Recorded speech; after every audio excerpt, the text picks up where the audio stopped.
Hola, buenas tardes a todos, ¿cómo están? Bienvenidos a un nuevo encuentro con la Academia Nacional de Ciencias Exactas, Físicas y Naturales y el C3, el Centro Cultural de la Ciencia. Les damos la bienvenida a este encuentro que se hace una vez por mes para pasear y explorar los temas más diversos. Y nuestro tema de hoy es muy inspirador y absolutamente federal, porque nos vamos al fin del mundo, nos vamos a la Tierra de los Fuegos. Y a Tierra del Fuego, allí vamos a saber algo más sobre sus primeros pobladores, sobre su geología, sobre la fauna que la habita. Y para eso, bueno, les pido paciencia si es que se produce algún inconveniente técnico, porque dos de nuestros invitados de hoy viven y trabajan allí, en el fin del mundo, en Tierra del Fuego. Son investigadores del Centro Austral de Investigaciones Científicas, el CADIC, que es un centro multidisciplinario. Es el centro multidisciplinario de investigación más austral del mundo, a excepción de las bases de la Antártida. Fue creado en 1969 justamente para trabajar, investigar, promover las investigaciones, y es en esa área del territorio, y es un centro reconocido a nivel nacional e internacional. Está justamente a las puertas de la Antártida y durante todo este tiempo trabajó justamente en la investigación del patrimonio natural, histórico y cultural de Tierra del Fuego. Dos de nuestros invitados de hoy, que ahora en unos segundos les paso a presentar, trabajan allí y están allí en este momento, se están conectados con nosotros gracias a la tecnología. Y otro es de aquí, pero es realmente considerado uno de los padres de la geología argentina, el señor de los Andes, el doctor Víctor Ramos. Así que sin más preámbulo, paso a presentarles a quienes nos acompañan hoy. Una de ellos es la doctora Andrea Raya Rey, que ustedes ven en la pantalla a la izquierda, en la parte de abajo. Es investigadora en ecología y conservación de aves marinas. Participa en iniciativas nacionales e internacionales para el manejo de áreas protegidas para aves y últimamente como especialista en pingüinos para la Unión Internacional para la Conservación de la Naturaleza. Fue distinguida como mujer líder en Tierra del Fuego y además recibió un reconocimiento para investigadores jóvenes que otorga la NASA con la Universidad de Michigan. Hola Andrea, ¿qué tal? ¿Cómo estás? Hola Nora, gracias por la presentación. Muchas gracias por conectarte. También tenemos al doctor Atilio Francisco Sangrando, que desarrolla investigaciones sobre historia de poblaciones humanas en Tierra del Fuego y su relación con ecosistemas marinos a lo largo de nada menos que 10.000 años. ¿Cómo llegaron los humanos a Tierra del Fuego? ¿Cómo soportaron esos climas sin sin estufas, sin tecnología, esos fríos impiadosos? Bueno, el doctor Sangrando estudia algunas de esas cosas a partir de restos arqueológicos. El doctor Atilio Sangrando es vicedirector del CADIC y autor de numerosos trabajos científicos y libros sobre su especialidad, incluyendo entre los más recientes sus investigaciones sobre arqueología en Islas Malvinas y la evolución del paisaje sumergido del canal de Beagle. Muy sugestivo todo esto. ¿Qué tal, doctor Sangrando? ¿Cómo está? Buenas tardes, Nora. ¿Qué tal? Gracias por la presentación. Bueno, y teníamos, como les anticipaba, al doctor Víctor Ramos, quienes todavía no lo conocen. Digo así porque es uno de los científicos más consultados por los medios de comunicación, no solo por su tema específico, los Andes, en los que hizo sorprendentes hallazgos, sino porque cada vez que hay un terremoto, nosotros levantamos el teléfono y lo llamamos al doctor Ramos. Es el gran señor de los Andes. Contribuyó a lo largo de medio siglo a la comprensión de la evolución geológica de esta cordillera. Realizó estudios postdoctorales en Europa y Estados Unidos. Es miembro honorario de la Geological Society of America, de la National Academy of Sciences de los Estados Unidos, de la World Academy of Sciences, de la Academia de Ciencias de Latinoamérica y de las Academias de Ciencia de Chile y Brasil, y por supuesto de la Academia Nacional de Ciencias de la Argentina. Entre numerosísimas distinciones se destaca el Premio de Ciencias de Chile el Premio México, otorgado por el Ministerio de Ciencias mexicano, el CONEX de Platino y el Premio Lenovo Science. Publicó más de un centenar de trabajos sobre la evolución geológica en la Argentina y otros sectores de América del Sur. Y también se interesó por la Tierra del Fuego, justamente. Y hoy nos va a estar contando también, si no me equivoco, y si no, le vamos a preguntar sobre cómo influyen los castores en la geografía de Tierra del Fuego. Así que quédense allí, delante de la pantalla, que ya mismo vamos a comenzar con este encuentro de hoy y lo invitamos en primer lugar al doctor Ramos para que nos cuente un poquitito sobre sus investigaciones y sobre todo esto que está estudiando. Bueno, buenas tardes a todos. Un placer estar aquí compartiendo con ustedes, hablando de una zona que realmente es extraordinaria, que es Tierra del Fuego. Es una zona... en primer lugar, me gustaría explicar por qué dice la Tierra de los Fuegos, que es una forma que el padre de Agostini, Alberto de Agostini, ese padre salesiano que trabajó tanto en Tierra del Fuego, la denominaba Tierra de los Fuegos, a pesar de que Magallanes ya en 1520 la había denominado la Tierra de los Humos y después cambió a la Tierra del Fuego. Bueno, toda una historia de esta, pero me interesa mucho enfatizar esto de la Tierra de los Fuegos porque también en el primer atlas que hubo mundial, Diego de Ribeiro, en 1529 aproximadamente, identificó por primera vez esta isla como la Tierra de los Fuegos. Entonces, quería enfatizar esto. Y una vez que enfatizamos esto, me gustaría, si pasamos a la próxima diapositiva, contar una historia que a mí siempre me pareció extraordinaria, y es la historia de Richard Hawkins. Y esta historia, lo que está expuesto en inglés ahí arriba, fue básicamente lo que yo leí una de las últimas visitas que hice, bueno, la primera y última visita que hice al puerto argentino, al Museo de las Islas Malvinas. Fue la única visita presencial que hice, después fui en otras visitas virtuales. Pero siempre me sorprendió que decía Richard Hawkins was the first to claim the Falkland Islands for the British Crown en 1594. Y traduje al lado, digamos, abajo lo que decía exactamente el aviso que tenía en el museo, y decía: la tierra es un país magnífico y poblado.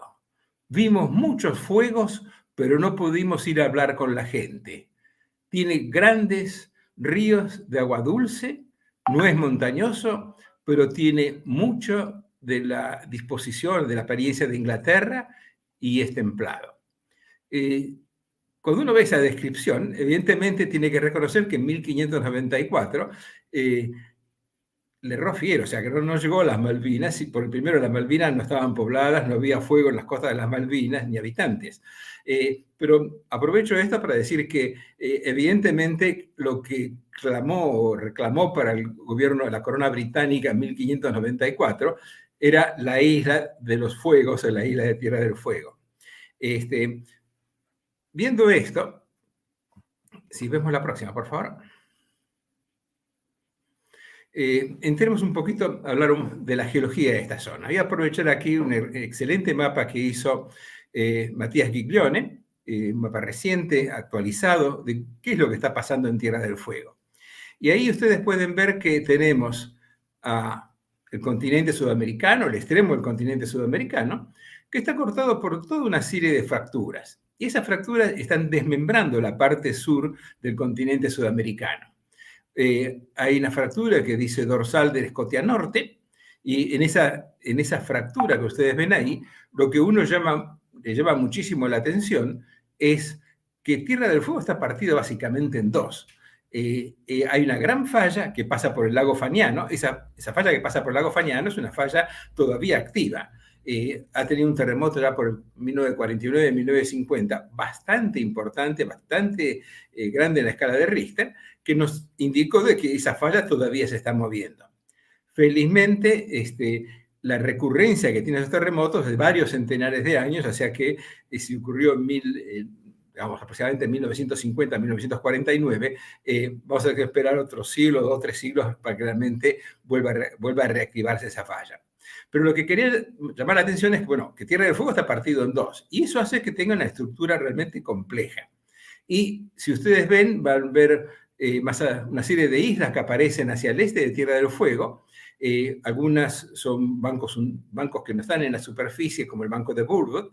Otros son como las Islas Georgia del Sur, que aparecen casi a 5.000 kilómetros de distancia. Esos son pedazos que originalmente estaban en Tierra del Fuego.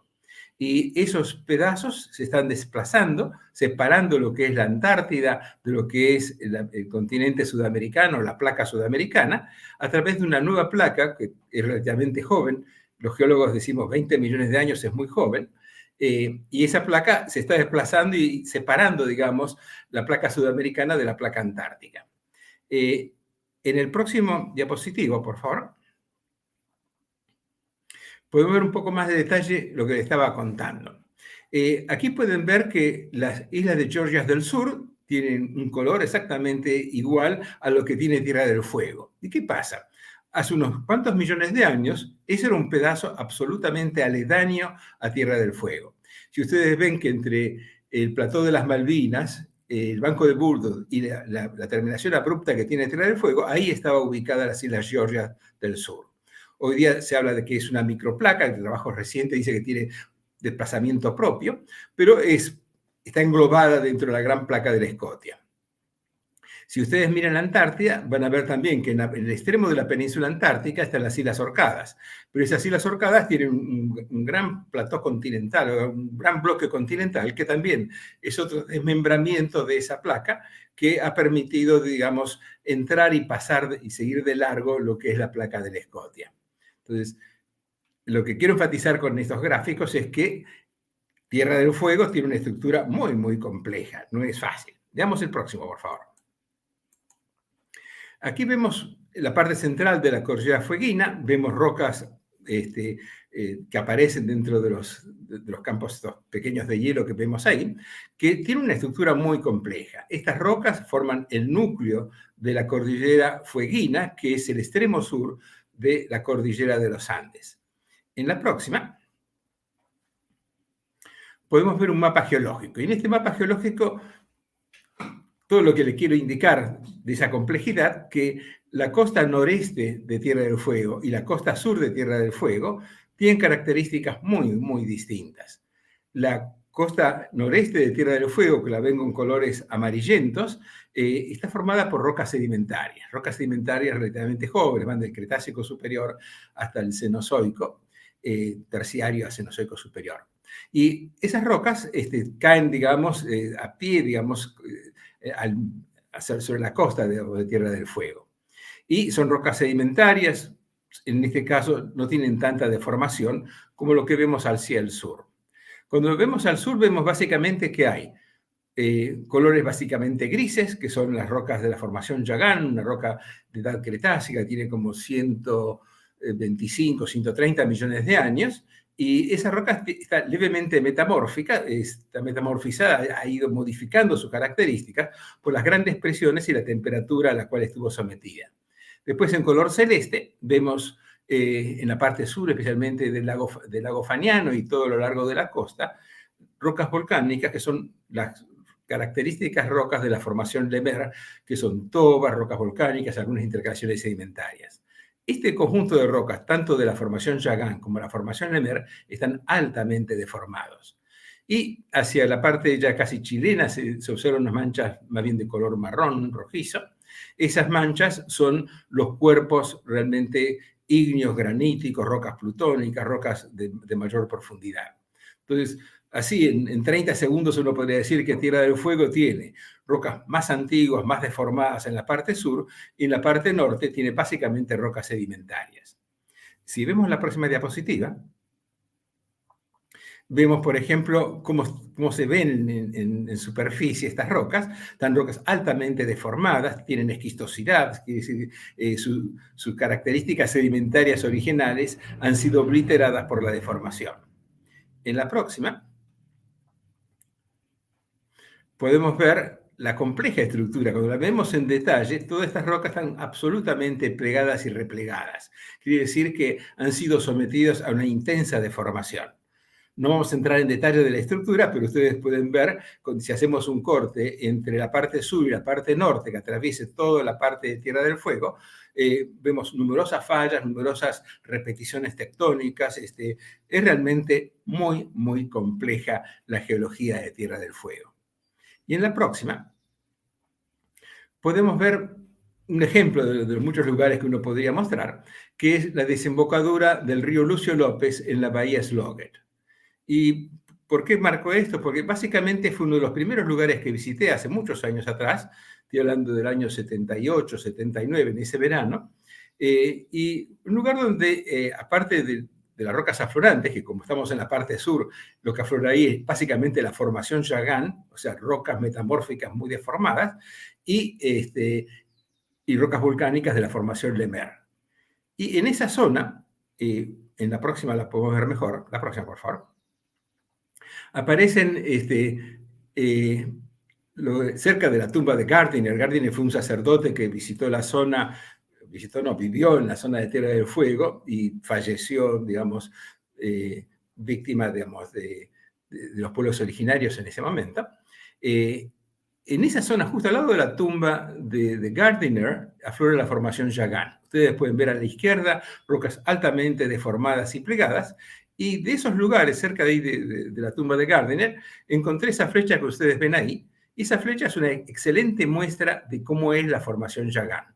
Es un esquisto levemente metamórfico que ha sido tallado por los pueblos originarios, pero posiblemente por el tamaño sea un arpón que ellos utilizaron. Quizás Tillo después nos puede explicar mejor.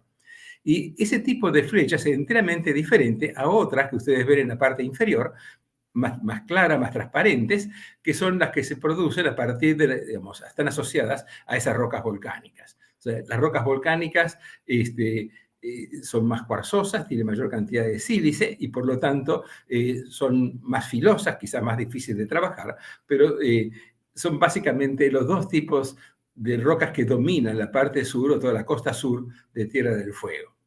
En la próxima podemos ver, dónde queda Bahía Sloggett. Ahí se ve muy bien a la derecha el lugar al lado de la tumba de Gardiner.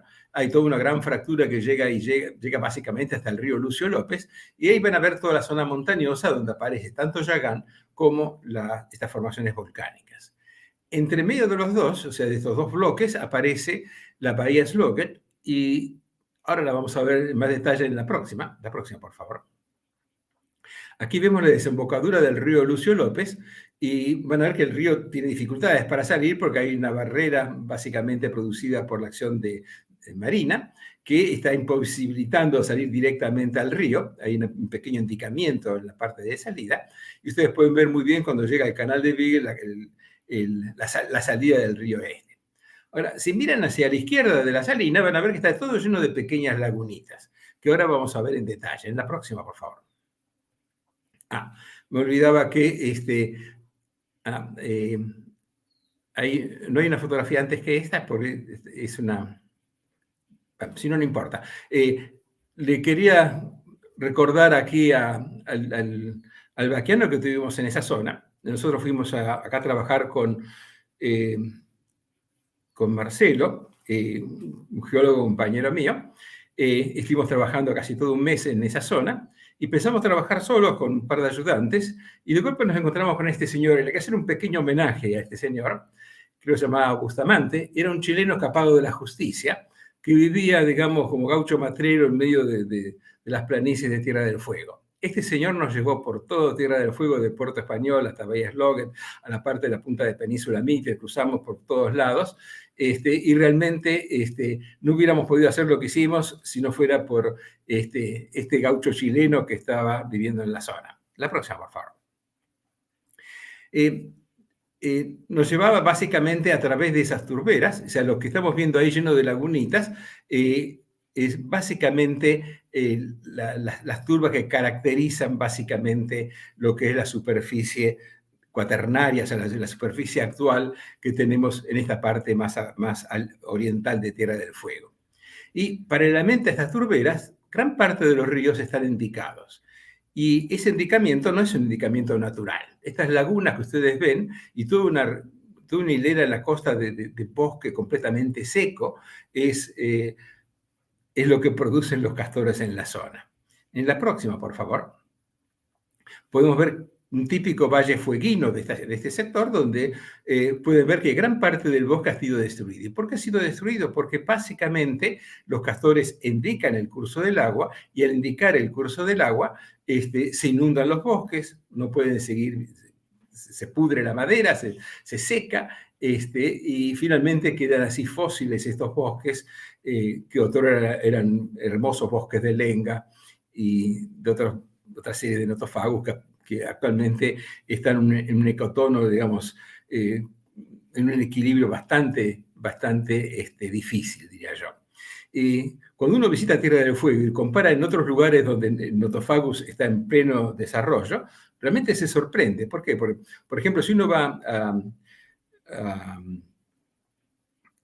a Nueva Zelanda y observa, digamos, en la parte sur de Nueva Zelanda, una zona, digamos, donde llueve casi 10 o 13 metros por año, y compara cómo están los notofagus o cómo están estos árboles de lenga que tienen en esa zona, y uno los compara con lo que tienen en Tierra del Fuego, se da cuenta que aquí están sufriendo mucho. No solamente por los castores, sino porque aparentemente la lluvia no son lo suficiente o no han tenido las mismas condiciones climáticas de frío y lluvia que tienen en Nueva Zelanda. En Nueva Zelanda están en plena primavera creciendo, y aquí lo vemos una etapa muy avanzada con cualquier cantidad de hongos y muchos árboles enfermos y secos, que nos está indicando que están en un metaequilibrio, no están felices, digamos, los árboles en este ambiente.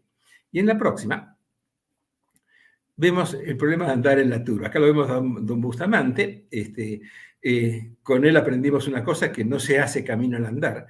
En cualquier otro lugar de la cordillera de los Andes o donde uno recorre eso a caballo, siempre uno va detrás del otro, porque el que va adelante marca el camino y todos los demás siguen atrás y se hace el camino con ese andar. En Tierra del Fuego, especialmente en las turberas, es todo lo contrario. Donde pasa un caballo por la turba, hay que pasar por otro lado, porque si va por exactamente el mismo lugar, pisa, la turba la rompe el que va adelante y los caballos se entierran. Este caballo estuvo enterrado casi hasta las orejas, nos costó mucho trabajo poder sacarlo, entre más pataleaba, más hundía, realmente fue bastante difícil poder sacarlo de ahí. Entonces, me gustaría decir que eso no se hace camino al andar, hay que andar buscando cada uno un camino diferente. Y en la próxima,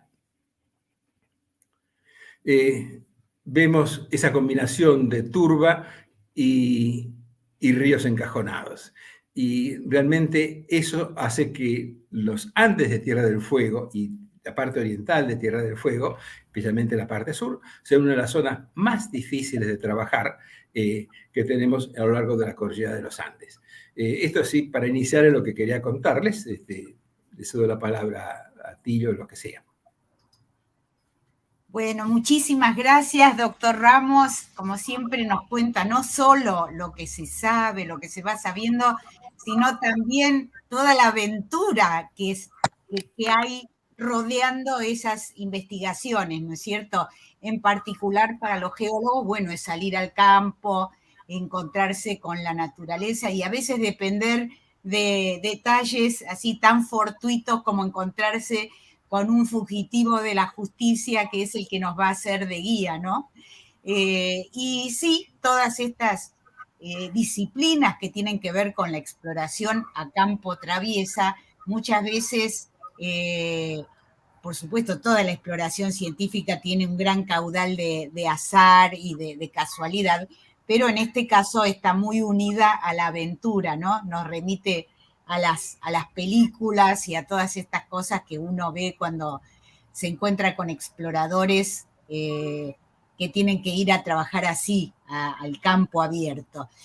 Y bueno, el doctor Atilio Sangrando, que desarrolla sus investigaciones también sobre las poblaciones humanas, tiene que, supongo, tiene que salir también al campo a investigar, a ir en busca del pasado, porque está tratando de seguir la huella de los primeros pobladores de Tierra del Fuego hace nada menos que 10.000 años.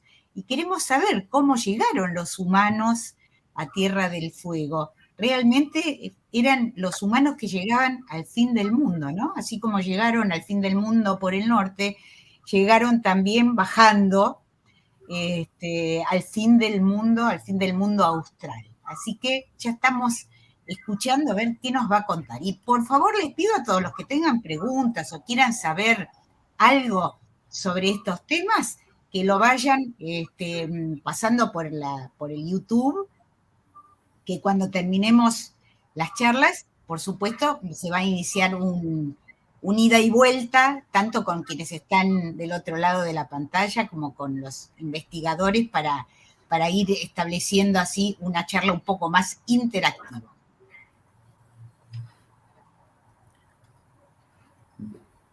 Bueno, muchas gracias, Nora. Buenas tardes a todos y todas. Bueno, lo primero que hay que tener en cuenta cuando hablamos de Tierra del Fuego, obviamente hoy en día es una isla, pero los primeros humanos llegaron a Tierra del Fuego hace 12.000 años. Y hace 12.000 años Tierra del Fuego no era una isla. El nivel del mar estaba a unos 50 metros por debajo del actual y Tierra del Fuego era parte del continente. Esto significa que tanto los humanos como otras especies animales podían atravesar y recorrer todo lo que es el sur de Patagonia y conectar con el sector norte de Tierra del Fuego y posiblemente el sector de la cordillera de los Andes Fueguinos, del cual estábamos escuchando hablar a Víctor también, pese a que hoy en día no tenemos evidencia para ese sector en particular.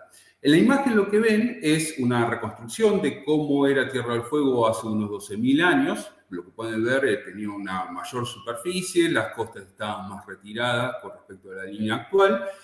Y la imagen principal es una fotografía del sitio Tres Arroyos 1, es un sitio que se encuentra al norte de la isla, entre la Bahía Inútil y Bahía San Sebastián, del lado chileno, y es un sitio trabajado por Mauricio, el arqueólogo chileno Mauricio Mazzone.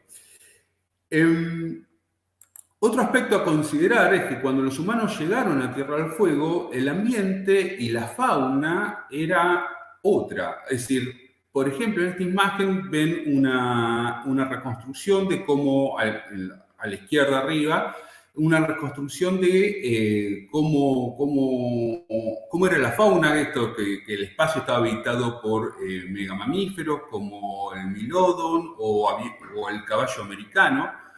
Y en la imagen de abajo pueden ver cómo en ese momento, hace unos 12.000 años, existía un número mayor de especies de animales terrestres. Son los que están en color salmón, por ejemplo, que hoy ya no existen en Tierra del Fuego. Los que perduran son los que están en gris, son el Ctenomys, es un pequeño roedor, el guanaco y el zorro colorado. Las demás especies ya no existen o se fueron extinguiendo a lo largo de los miles de años al comienzo del Holoceno. Esto es importante tenerlo en cuenta porque cuando llegaron los humanos tenían mayores posibilidades de conseguir alimento en lo que es el ámbito terrestre. Y esto lo sabemos a partir de excavaciones como, por ejemplo, la excavación de la cueva que montábamos en la imagen anterior Y el detalle que encuentran acá, que es la excavación dentro de la cueva Tres Arroyos, donde se observan algunos huesos emergiendo del sedimento. Esos huesos corresponden principalmente a estos grandes megamamíferos, al milodon, al caballo americano, y también están presentes otras especies que hoy encontramos, como puede ser el guanaco. Otro aspecto a tener en cuenta es que la geografía era otra. Por ejemplo, lo que observamos en la imagen de arriba, vemos a Tierra del Fuego con otro nivel de costa más retirado, donde la superficie era mucho más amplia, estaba conectado con el continente, pero también vemos que los campos de hielo cubrían gran parte de lo que es la parte occidental de la cordillera de los Andes, y esto generaba, por supuesto, restricciones para lo que es la movilidad y el desplazamiento de los humanos. El estrecho de Magallanes, por ejemplo, en ese momento no existía, existían dos grandes lagos que drenaban hacia el Atlántico. Ya hace unos 9.000 años, como podemos ver en la imagen de abajo, la configuración geográfica era muy similar a la actual. Ya vemos que se formaron los canales, los estrechos, y esto generaba a su vez otras condiciones para la subsistencia y la movilidad humana. Durante miles de años, luego de estas primeras ocupaciones de hace unos 12.000, no volvemos a tener registros sobre ocupaciones humanas en Tierra del Fuego hasta hace unos 8.500 años. Es ahí donde empezamos a encontrar evidencias de que los humanos empezaron a ocupar sectores costeros, sectores interiores de Tierra del Fuego, y ya empezaban a utilizar una variedad mayor de recursos animales. Por ejemplo, explotaban las costas, que se pueden evidenciar, por ejemplo, lo que se observa acá en la imagen es la excavación del río Chico 1, ubicado en el norte de la isla, donde detrás de los excavadores observan algo que se percibe como color claro, como color blanco, que son acumulaciones de valvas que básicamente es el residuo del consumo de moluscos del intermareal. Eso, obviamente, en conjunto con ese material se encuentran otros restos de alimentación, como pueden ser lobos marinos, aves marinas, sobre el cual detallaremos un poquito unas filminas más adelante.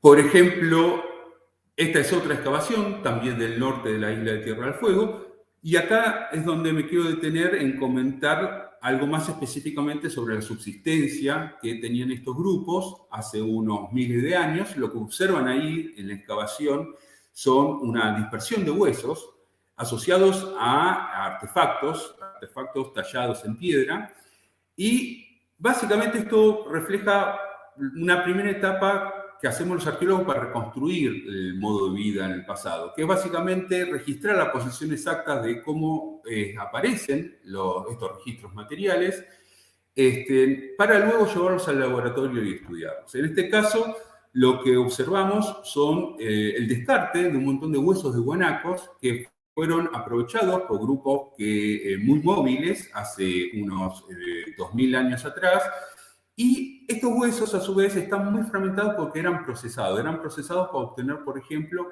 la grasa medular, la grasa que contienen los huesos, además del consumo de la carne. Como mostraba Víctor en su presentación, estos grupos utilizaban armas talladas en piedra para capturar estos recursos. Y aprovechaban distintos tipos de esquistos o riolitas, como veíamos. Estos eran grupos muy móviles, o sea, se movilizaban, en pocas semanas se movilizaban de un lugar a otro, transportaban prácticamente todas sus pertenencias, sus viviendas eran paravientos fundamentalmente, que confeccionaban con algunas ramas y algunos cueros. Esto es importante también porque, de alguna manera, la materia prima que proporcionaban los guanacos permitían construir estos paravientos para poder protegerse del clima, ¿no? Ya nos trasladamos un poco a lo que es el canal Beagle, ¿no? Ya mencionado por Víctor, que es digamos, la costa sur de Tierra del Fuego, y acá lo que empezamos a observar es que el ambiente cambia. Ya tenemos el bosque, cosa que en el norte la disponibilidad de madera es mucho menor. Y en este sector, los grupos humanos que empezaron a habitar desde hace unos 8.000 años, empezaron a aprovechar de manera más sistemática los recursos del mar. En este caso lo que observamos es la excavación de un sitio, una excavación extensa de varios metros de extensión, y lo que se observa es lo que conocemos como un nombre de conchero. Estos son grandes acumulaciones de residuos. Nuevamente es producto del consumo de moluscos y todo lo que es el descarte, es decir, las valvas, eran acumuladas en el sector conjuntamente con restos de otras faunas que eran obviamente parte de la alimentación, como eran lobos marinos y aves marinas principalmente. En ese conjunto, en ese depósito, es donde también encontramos los descartes de artefactos y de tecnología que empleaban para la obtención y la explotación de mamíferos marinos y aves marinas. Y acá hay como un repertorio bastante detallado de qué es lo que podemos encontrar en estos sitios que conocemos como concheros, ¿no? Y lo que podemos ver en la imagen son, en primer lugar, artefactos confeccionados con hueso, es decir, no solamente con piedra, con rocas. Lo que vemos, por ejemplo, en el sector de arriba a la izquierda son arpones, con una base en forma de cruz. Este tipo de arpones eran utilizados, por ejemplo, para la captura de lobos marinos. Nosotros presumimos en el agua, utilizando embarcaciones. También presumimos, a partir de información que tenemos en momentos históricos, es que estaban no fijos, sino que estaban sujetos a mangos muy amplios, confeccionados con madera del bosque que mostraban en una de las imágenes previas, y con eso podían capturar y retener las presas en el agua para después acarrearlas hacia la costa. También podemos ver artefactos de hueso confeccionados con huesos de aves marinas en general, que tienen forma de punzones. También vemos en el ángulo inferior derecho, vemos, por ejemplo, distintos tipos de ornamentos, dientes que eran utilizados para hacer colgantes, y lo mismo con valvas.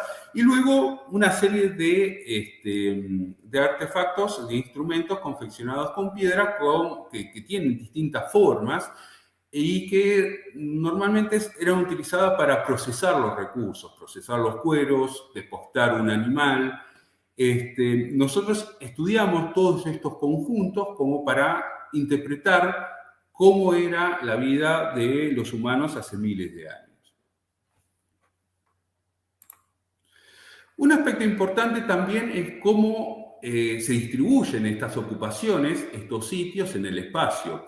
Lo que observan acá es una imagen generada con un sistema, una metodología que se llama LiDAR o LIDAR, que es empleando un vehículo aéreo, en este caso un vehículo aéreo no tripulado, un dron, a lo que se anexa un aparato que dispara luz láser que va rebotando en la superficie y va captando esa información. Y eso permite generar reconstrucciones súper detalladas del terreno.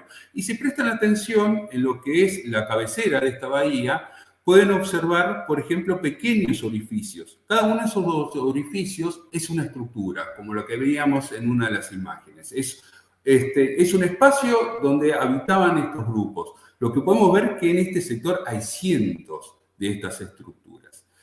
Y cada una de estas estructuras es la que nos proporciona esta información para poder reconstruir la vida humana en el pasado. Y cuando uno hace referencias, bueno, ¿qué implica esta estructura? Implica que ahí estaba instalada una vivienda. Y gracias a la información geográfica, gracias a la información que generaron los cronistas de fin del siglo XIX, principio del siglo XX, lo que sabemos es que estas estructuras estaban construidas por entramados de ramas, ¿sí?, cubiertas por champas, por pastos, por otras ramas, por cueros, y generaban estructuras habitacionales de unos 4 o 5 metros de diámetro, donde se albergaba el grupo familiar. Normalmente eran grupos de entre 5 y 10 personas. Y cada una de estas estructuras es lo que generaba esta acumulación, o sea, cuando se consumían los recursos, alrededor de esta estructura se arrojaba todo el material, todo el descarte, y es lo que formaban esas estructuras anulares como veíamos en la imagen. Un aspecto fundamental de estos grupos, y lo que no detallé antes, es que se movilizaban en el agua. Como veíamos, y yo comentaba, en el norte de la isla, todos los grupos se desplazaban en semanas, en cortos lapsos, digamos, con todas sus pertenencias. En este caso, en el sur de Tierra del Fuego, y más al sur también, hasta el Cabo de Hornos, estos grupos se desplazaban todo el grupo familiar y sus pertenencias utilizando embarcaciones como las que ven en la imagen, que eran confeccionadas con cortezas de árbol. Eran confeccionadas con corteza de árbol, con ramas, y un aspecto que sorprendió a los cronistas y a los etnógrafos de principios del siglo XX es que entre los aspectos, también entre los productos que se transportaban eran las brasas. No sé si se puede llegar a observar en la diapositiva, en el centro se ve como una columna de humo emergiendo de la canoa. Y es porque transportaban lo que son brasas para regenerar y reactivar el fuego una vez que instalaban las viviendas en la costa. Y por último, quiero comentar, bueno, este es un mapa de Samuel Lothrop, generado a principios del siglo XX, y acá nos muestra un poco cómo eran la distribución de los grupos étnicos que habitaban Tierra del Fuego al momento de la llegada de los europeos al sector. Lo que observamos como líneas rojas más fuertes y verdes, recorriendo todo el contorno costero del archipiélago, eran los grupos que se desplazaban en el agua, y en forma rayada, lo que observamos en rojo y un poco más verde sobre el ángulo sur-oriental del archipiélago, eran grupos que se desplazaban en forma terrestre. La diferencia entre estos grupos, que eran conocidos como Selknam, los que vemos rayado en rojo, y los Haush, que son los que vemos rayado más en verde, es que siempre tenían un énfasis distinto en lo que es la subsistencia. Los grupos, como comentaba antes, del norte de la isla se enfatizaban más en la captura y en el aprovechamiento de guanaco. Los de más el sector sudoriental de la isla aprovechaban más recursos marinos. Bueno, todos estos miles de años de subsistencia e interacción con el ambiente se vio interrumpido con la llegada de los europeos. La llegada de los europeos, uno de los primeros aspectos en generar, digamos, una desestabilidad con el ambiente es la explotación lodera. Esto afectó, digamos, el stock de animales disponibles para estos grupos. Luego siguieron las instalaciones de grupos anglicanos que generaron una dispersión de enfermedades que diezmó parte de la población de estos grupos, de estos pueblos originarios, y finalmente la instalación del gobierno nacional, que generó una transformación cultural en los grupos, ya llevando o dirigiendo la ocupación de estos grupos ya más en forma más occidental, ¿no? Hoy en día tenemos representantes de la comunidad Yagán, por ejemplo, en Ushuaia, que son descendientes de estos pueblos originarios. Y bueno, acá con esto creo que terminamos. Bueno, muchísimas gracias, Atilio. Se me ocurre, después igual queda abierto el espacio para preguntas, pero vos acabás de comentar el encuentro entre la comunidad de grupos nativos y los conquistadores europeos, con la población que, digamos, europeos y descendientes, que fue trágico, ¿no? En muchísimos sentidos. ¿De qué tamaño de población uno puede pensar que había y cuándo fue ese encuentro tan terrorífico para los grupos nativos, ¿no? que realmente fueron diezmados? Hace fines del siglo XIX se estima, por ejemplo, que la población Yagán, estamos hablando del Canal Beagle hacia el Cabo de Hornos, habían unos 3.000 integrantes de esa etnia. Esto lo sabemos gracias a los registros de Thomas Bridges, que realizó desde la misión anglicana. en una década, la población yagán disminuyó a unos pocos cientos, eran 200 aproximadamente. Eso fue producto principalmente de las enfermedades, ¿no? Pero sí, fue desde luego muy trágico. Ellos, digamos, intentaron resistir, como en el caso de los indios, de los nativos mesoamericanos, que de hecho intentaron resistir la llegada de los europeos, pero justamente también jugó un papel cardinal las enfermedades, la sífilis y una cantidad de infecciones, y además, bueno, culturalmente se habla de que ellos, sus propias mitologías anticipaban que iban a llegar seres con poderes muy, digamos, superiores, y realmente fueron conquistados por un puñado nada más de conquistadores, lo mismo que ocurrió en Chile. ¿Cómo fue en Tierra del Fuego? ¿Ellos opusieron algún tipo de resistencia o simplemente... No, no como el caso que citaste, por ahí los grupos del norte de la isla un poco más, eran más territoriales si se quiere, pero en el caso de los pueblos canoeros del sur de Tierra del Fuego, no hay registros de que se hayan generado una resistencia como se puede observar, como el que mencionabas vos, por ejemplo, en Mesoamérica y demás. En general, parte del objetivo de la instalación de las misiones anglicanas en el lugar era evangelizar a estas poblaciones. Una parte de la población yagán se sumaron a estas instalaciones, pero una parte importante no. Permanecían, digamos, con su modo de vida y permanecieron así durante décadas, pero sin generar una resistencia como a la que no era. En el caso del norte de la isla es distinto. En el caso del norte de la isla, con la instalación de las estancias, la producción ganadera y demás, lo que ocurría es que estos grupos cazaban las ovejas y eso generaba enfrentamientos con los productores. Entonces, hay relatos, digamos, y numerosos sobre estos enfrentamientos entre los grupos Selknam y los estancieros. Y también hay historias realmente muy trágicas al respecto, pero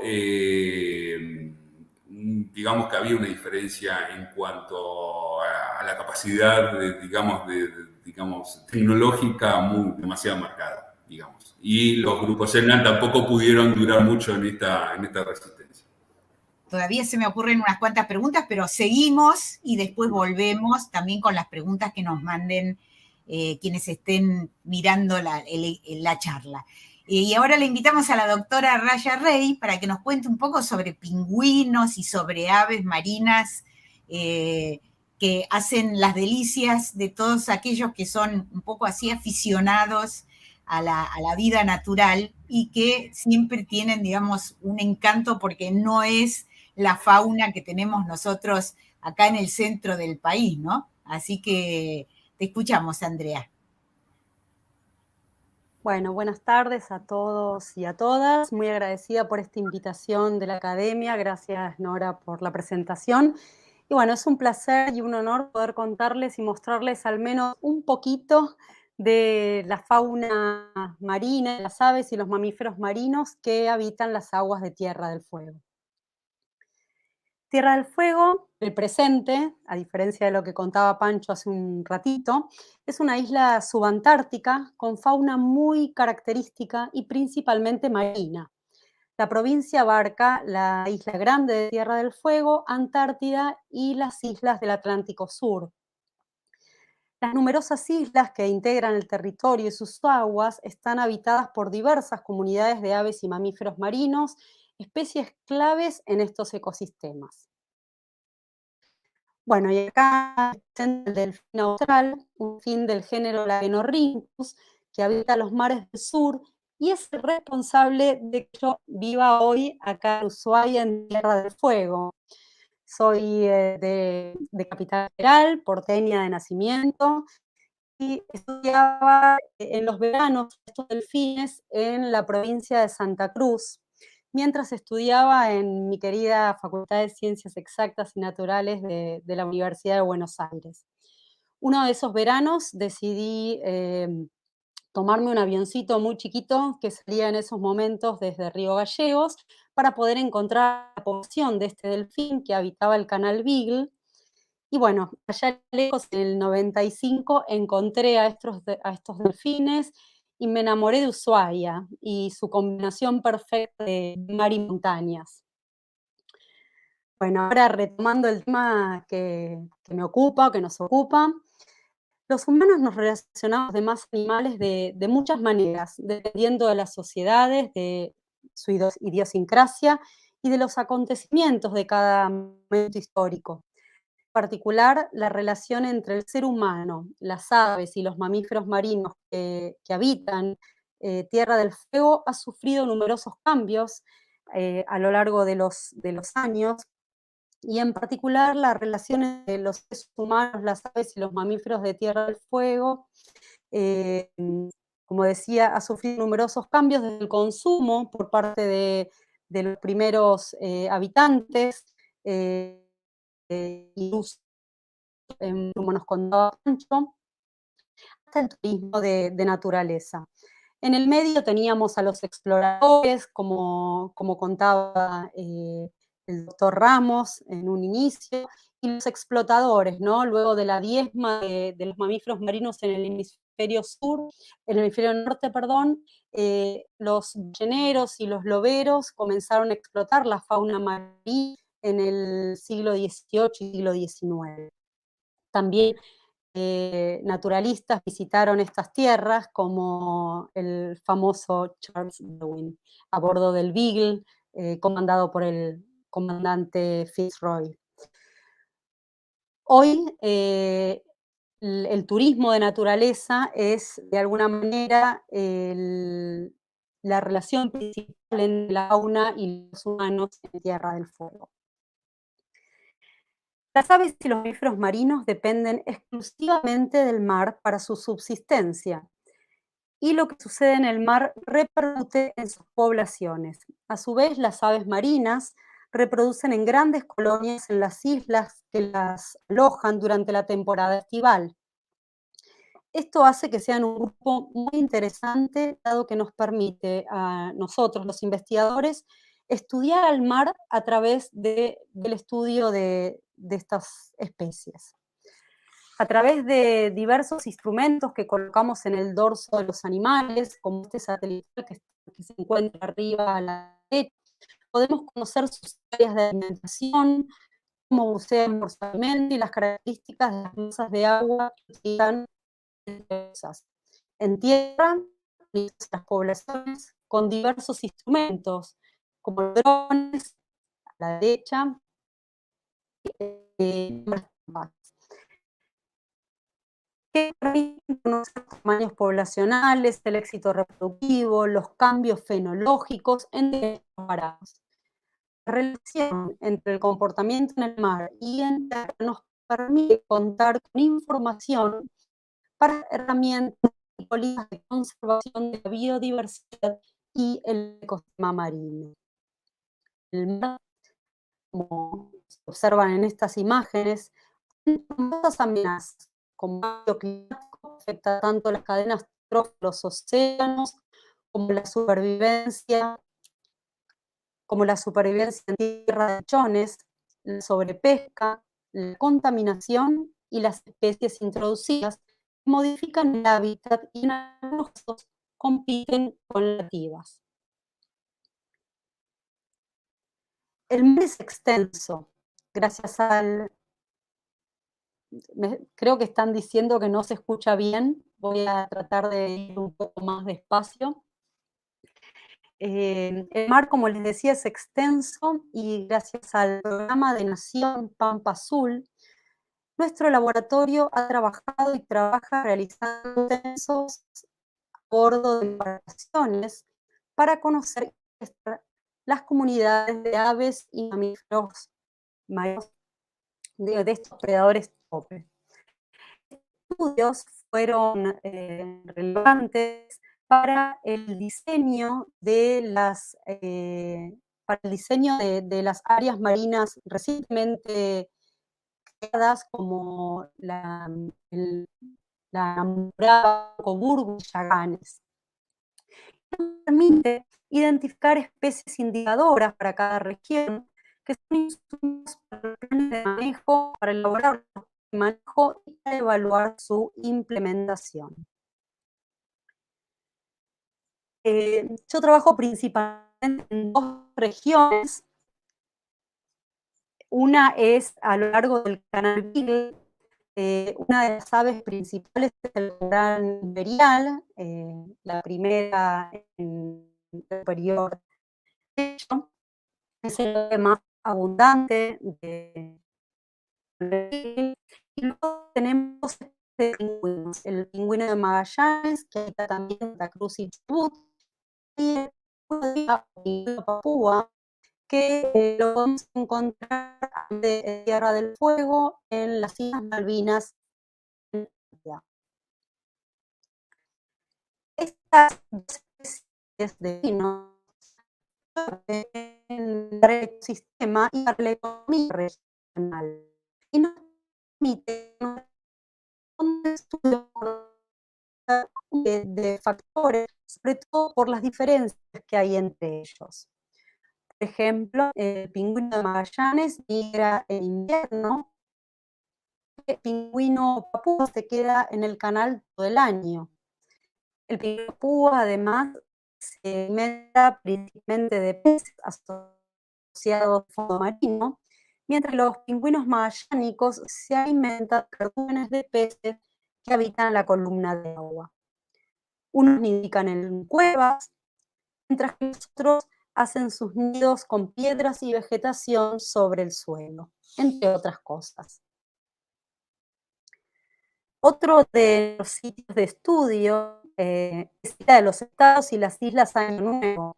Como decía Víctor, un lugar de muy difícil tránsito y complicadas campañas por todo el terreno y la turba que hay en esos lugares.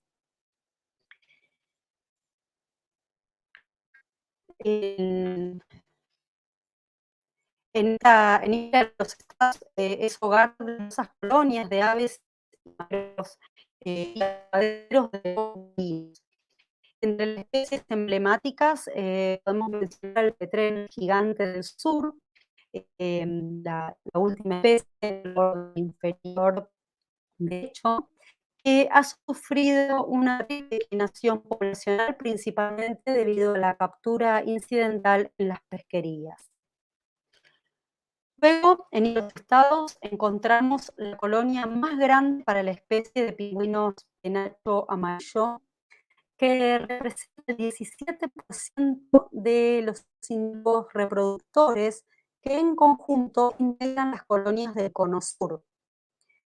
Una especie que además se encuentra en estado crítico de observación, declarada como vulnerable por la Unión Internacional para la Conservación de la Naturaleza. Y como vemos en estas figuras, a lo largo de su ciclo anual, utiliza prácticamente todas las masas de agua de la provincia y más allá. Además, se alimenta de una gran variedad de peces, integrando los niveles basales y altos de las redes tróficas. Se encuentra sujeta a numerosas amenazas. Todos estos motivos hacen que sea considerada una especie paraguas, es decir, una especie que de conservarla se conservan numerosas especies asociadas a ella, dando particular relevancia para la gestión en el Atlántico, del Océano Atlántico Sudoccidental. Retomando lo que contaba al principio, conocer para valorar. El turismo de naturaleza es clave y la fauna carismática es el principal atractivo de nuestra provincia. En nuestro laboratorio también estudiamos la valoración de las especies marinas por parte de los distintos sectores de la sociedad, y este conocimiento permite informar a los tomadores de decisión para la elaboración de políticas públicas e integrar estos valores que se hagan consensuadas y efectivas para una convivencia más armónica entre la naturaleza y el ser humano. Bueno, para ir terminando, nuestro laboratorio lleva adelante además varios proyectos de ciencia ciudadana. Les quiero dejar la información de uno de ellos en la plataforma Penguin Watch. Lo desee, puede ingresar al sitio y ayudarnos con la clasificación de las imágenes de los pingüinos en las numerosas cámaras que tenemos en las colonias. Y bueno, con esta última imagen les agradezco profundamente su atención y mil disculpas si se cortó un poquito.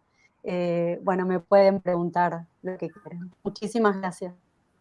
Muchísimas gracias, Andrea. Sí, se cortó, una lástima porque era interesantísimo, pero algo pudimos ir siguiendo lo que nos contabas sobre la fauna, los mamíferos marinos, las aves en Tierra del Fuego. La verdad que yo no sabía que había pingüinos. Los pingüinos uno los asocia con la Antártida, no tanto con Tierra del Fuego. ¿Cómo los afecta, por ejemplo, la contaminación con plásticos y microplásticos? ¿Llega hasta tan lejos? Llega, sí. Había una imagen con una bolsa de plástico en el océano. Sí, notoriamente las islas más cercanas a la ciudad de Ushuaia presentan una mayor cantidad de macroplásticos y las islas más alejadas muchísimo menos. Esto es notorio y importante la gestión de los residuos urbanos en las distintas ciudades, ¿no? Península Mitre parece que está muy alejada, pero por ejemplo es una zona que debido a los vientos recibe muchísima basura proveniente del norte y los ríos también se encuentran repletos de estos plásticos. Y en los organismos, recién ahora estamos estudiando, hay una becaria de CONICET bajo dirección de un investigador de Del Plata, y bueno, estamos encontrando microplásticos también en los tejidos de las aves marinas. Muchísimas gracias. Bueno, doctor Ramos, lo que uno ve en montañas, en Tierra del Fuego, ¿se puede considerar una prolongación de la cordillera de los Andes o no tiene nada que ver? Básicamente son distintos, pero es la continuación digamos, de la cordillera andina. Lo que ocurre es que, dado la curvatura que se produjo en la cordillera fueguina, dado la presencia de la placa de Escocia en el medio, eso ha producido una intensa deformación. La cordillera fueguina pasa por todo Tierra del Fuego y termina en Cabo de Hornos. Es más, perdón, no termina en Cabo de Hornos, termina en las Islas Barneveld, al este de Cabo de Hornos. Y ahí me gustaría hacer una pregunta para Andrea, porque yo estuve una vez, me bajaron en un helicóptero en la isla Barneveld y tuve muchos problemas con los pingüinos hasta que nos hicimos amigos. ¿Cuál fue el problema que tenía? Que bueno, a la mañana me levantaba y caminaba hacia el este para ver los afloramientos que están en el este. Y había miles de pingüinos. Y cuando yo pensaba que eran animalitos dóciles, quise espantarlos, se enojaron todos y me corrieron. O sea, tuve que salir para el otro lado. Y ahí aprendí que todos los pingüinos esperan el amanecer del lado oeste y después pasan todos, una gran tromba, van al atardecer hasta el otro extremo de la isla Barneveld que daba hacia el oeste.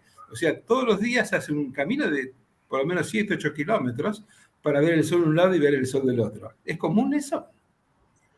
Pero no sé si para ver el sol de un lado y para ver el sol del otro, pero sí es común que estos pingüinos en general salen de madrugada para ir a buscar alimento, para alimentar en la época reproductiva, van los machos y hembras a buscar alimento al mar para traer a los pichones, y en general lo hacen diariamente. Entonces están todo el día fuera, un miembro de la pareja está fuera en el agua buscando alimento y al atardecer traen el alimento para los pichones, ¿no? Bueno, Esto depende un poco de la especie, así que seguramente es eso. Algunas especies tienen horarios muy, muy marcados, salen todos a las 3 de la mañana, 4 de la mañana, y vuelven todos a las 6, 7 de la tarde. En algunos casos son más asincrónicos. ¿Y son monógamos? Son monógamos, porque hay algunas especies que son monógamos, ¿no? Principalmente, mira, en el caso de los pingüinos, si encuentran una pareja y les va bien, es decir, crían exitosamente a un pichón o a 2 pichones, entonces tratan de mantener esa pareja. Ahora, si la pareja tarda en volver al nido al año siguiente, es probable que busquen otra. En general, los pingüinos son muy fieles al sitio, ¿no? Los pingüinos, la pareja vuelve exactamente al mismo lugar donde hizo el nido el año anterior, pero al mismo sitio, ¿no? Puesto con GPS. Nosotros tenemos los pingüinos marcados con microchips en la espalda, como se marca a los perros o al ganado, y por eso puedo decir que vuelven exactamente al mismo sitio, son muy fieles al nido. Por eso las 2 especies que no hacen nido, como son el pingüino rey y el pingüino emperador, muchas veces esos son los más atractivos, el resto son bastante monógamos. Aquí Vivian Jameson nos pregunta, para los 3 ponentes, ¿qué piensan que debe ocurrir con Península Mitre? Muy buena pregunta. Cuando yo estuve en el año 78, 79 por ahí, encontraba los restos de un intento de colonización que hizo la Marina y se encontraban restos de 4 o 5 estancias que se habían puesto en la zona y toda la hacienda era orejana. O sea, los caballos que mostré en la foto eran orejanos. Había vacas orejanas, había corderos. Y los corderos orejanos son tremendos porque nadie los poda, les corta la piel y realmente parecen monstruos llenos de lana, casi no pueden ver porque los ojos casi se les cierran con la lana que tienen. Entonces, uno ve que después de 30, 40 años de intentar colonizar eso, la naturaleza volvió a retomar el dominio del sector. Y yo creo que lo mejor que se puede hacer es mantener eso en forma natural, que siga, digamos, el curso de la vida sin que se interfiera con la acción del hombre. Me parece una gran oportunidad para preservar cómo es la naturaleza, cómo es un nicho ecológico tan característico como es Península Mitre. No sé qué opinan mis compañeros, pero... No, sí, obviamente opino lo mismo. Península Mitre, además tiene un registro cultural e histórico enorme, muy particular. Tengamos en cuenta que los primeros contactos con Tierra del Fuego entre los pueblos originarios y los europeos se dio en ese sector.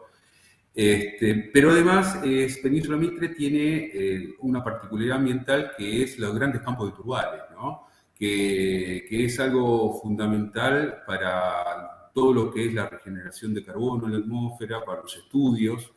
En estos momentos de discusión sobre el cambio climático es un aspecto que resulta clave.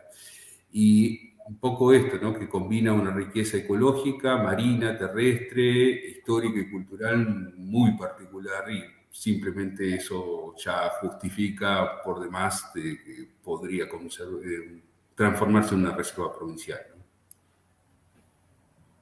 Sí, bueno, agregar eso, ¿no? La importancia de la protección de Península Mitre, tratar de restaurar los ecosistemas, me refiero a, por ejemplo, tratar de sacar el ganado bagual, y es sumamente importante para la fauna marina, ¿no? Que me ocupa, como decía Pancho. La costa sur la recorrí muchas veces de camino a Isla de los Estados. La costa norte, recién el verano pasado tuve la oportunidad de caminarla de punta a punta, registrando la gran fauna que tenemos, no solamente de aves y mamíferos marinos, sino también aves costeras, aves como como los cauquenes que están en peligro, ¿no? Es una zona muy rica en biodiversidad y bueno, como decía Pancho, el tema de los turbales para el cambio climático, como dije hace poquito en legislatura, cuando me preguntaron sobre el tema, la legislatura de Tierra del Fuego, decía, bueno, puede ser un regalo de los fueguinos al resto del mundo, ¿no? Proteger los turbales es de alguna manera ayudar a minimizar el cambio climático. Y hay, digamos, sabemos que Tierra del Fuego, además de la colonización histórica, sufrió hace unas décadas, digamos, un cambio muy importante porque llegaron muchísimos migrantes del resto del país, ¿no? ¿Existe esa conciencia entre la población de Tierra del Fuego sobre la preservación del ambiente y la preservación de la historia de Tierra del Fuego? Sí, es sumamente importante. Los valores, hoy hay una conciencia ecológica muy, muy, muy importante. Hay numerosas organizaciones no gubernamentales en la provincia que están en un modo por ambiente, por la conservación del ambiente, por la conservación de la cultura. No sé, Pancho, perdón, te interrumpí, a veces no escucho. No, básicamente iba a opinar, simplemente sumar que también existe una conciencia muy fuerte en lo que es la apreciación sobre el patrimonio histórico y arqueológico. Qué sé yo, no hace mucho tiempo atrás experimentamos el caso, por ejemplo, de desarrollar una ruta costera, el Corredor del Mil, donde se ponía en riesgo una cantidad importante de sitios arqueológicos y a través de las ONG, como mencionaba Andrea, hubo una actuación importante desde la sociedad, de distintos organismos de la sociedad y de la ciudadanía en general en cuanto a generar reclamos para la protección del patrimonio. Y finalmente, obviamente, la pandemia tuvo mucho que ver, pero esta cuestión se hizo eco, digamos, y por suerte la ruta costera hoy en día está retrasada, estamos a la espera de nuevos estudios, ¿no? Estudios que corresponden. Obviamente hay distintas opiniones en la sociedad en cuanto a la necesidad de esta ruta o no, pero sí hay en general una opinión en cuanto a desarrollar los estudios correspondientes y los rescates correspondientes para el resguardo de este patrimonio. Eso se ve bastante generalizado.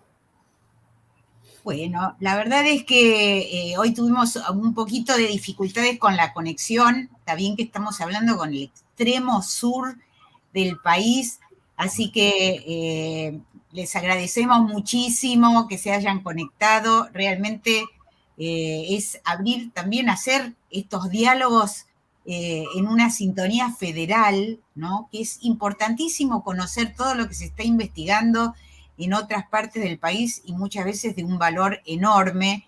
Ojalá hubiéramos tenido una conexión un poquito mejor para escucharlos bien, pero por suerte, bueno, si no todo, se rescató una parte del diálogo y eso al menos creo que nos estimuló para conocer mucho más sobre las riquezas naturales y culturales de Tierra del Fuego. Yo me quedé con la duda si las primeras poblaciones de Tierra del Fuego, las poblaciones ancestrales, dejaron también una cultura, artefactos culturales, tenían manifestaciones culturales que se han podido rescatar, además de, digamos, la producción de herramientas, ¿no es cierto?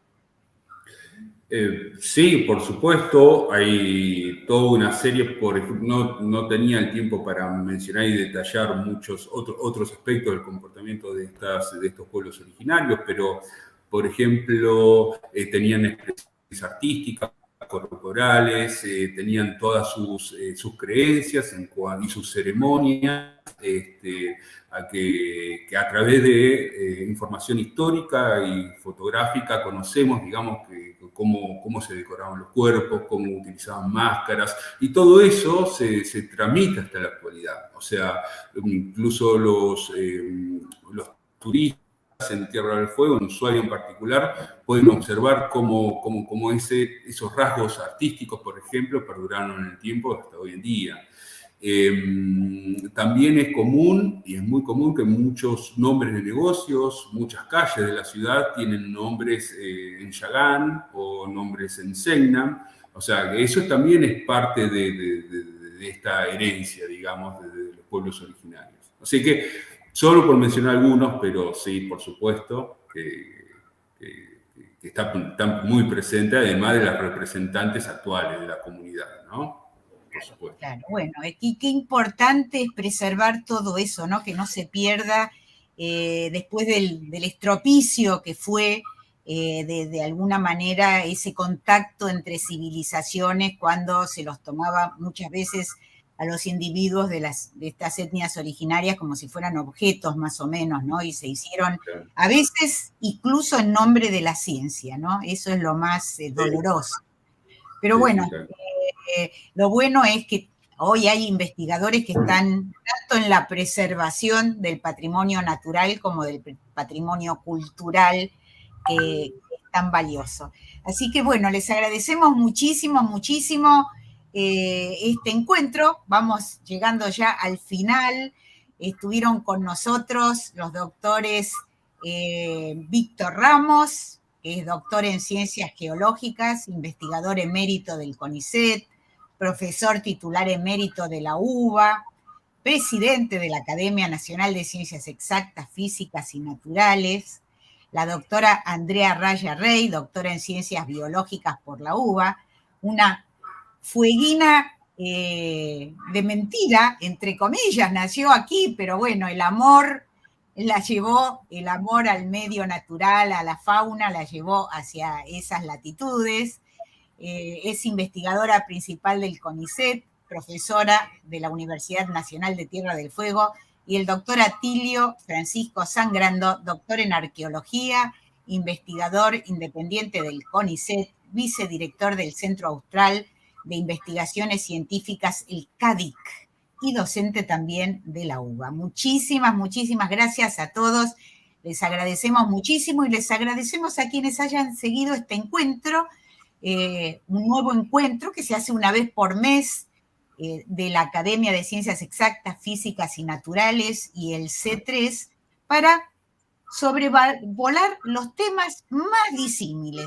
Y les anticipo así, simplemente para abrirles el apetito, que el mes que viene vamos a estar hablando de nanotecnología, de los mundos liliputienses donde los científicos modifican las características de los materiales, pueden armar diamantes átomos por átomo, generar moléculas con distintas cualidades que pueden ser vehículos.